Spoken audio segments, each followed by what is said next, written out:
Okay, I am here with Deacon Harold Burke-Sivers from Ignatius Press, and I'm so glad to have a few minutes with you. Deacon, first, where do you serve as a deacon?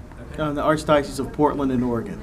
Portland, Oregon. My wife has family there. I had my honeymoon in Portland, Oregon, Vancouver, Washington area many years ago when I had hair. In fact, one of my closest friends lives in Portland. Oh, all right, wonderful. Yeah, it's a really beautiful part of the country, but it's, as far as the faith is concerned, it's still mission territory. Now, you're an author. Can you tell me a little bit about the things that you've written and the things you're known for? Yeah, most people probably recognize me from the Eternal Word television network, EWTN. I have 6 television series on there.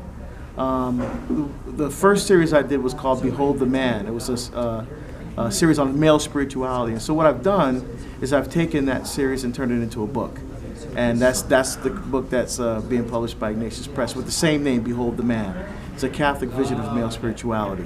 And how important is it to push Catholic male spirituality, because these days men seem to be pulled in so many directions, and masculinity itself is confusing to me in terms of what I was taught versus what is taught now. Yeah, and the culture is trying to embrace this whole questioning of gender, transgenderism and gender identity, and that's just a symptom of, I think, a number of things that have caused the demise of the Catholic man in our country today. The contraceptive mentality, pornography, laziness in our faith, not being challenged as men, being effeminized by the culture, all different things I think are attributed to that. And so what this book does, it really gives an approach to what does it mean to be a truly Catholic man of God. Because there are plenty of books out there about male spirituality, but they're not Catholic. Protests write about male spirituality all the time, but it's not rooted in the cross. It's not rooted in the sacramental life of the church, in the Eucharist, in the prayers and devotions. What are those things that truly identify us as a Catholic man? And the kind of the theme that runs through the whole book is St. Paul. I preach Christ and Christ crucified.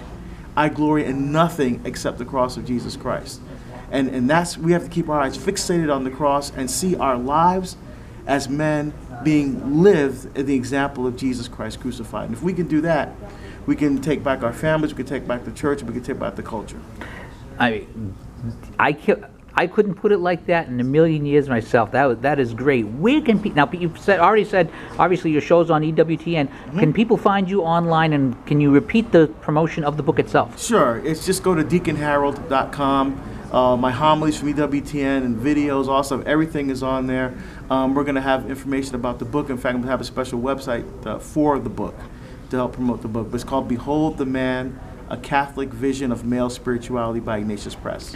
Deacon Harold, thank you so much for your time. And I'm going to make sure that my 20-year-old sons get a glimpse of this, because they hopefully I've taught them right, but it certainly doesn't hurt to have that reinforcement. Well, the thing is, the culture is strong, and I think as parents, I have 4 kids myself, including a son, and I think we underestimate the power of this culture to lure our children away from a culture of life to a culture of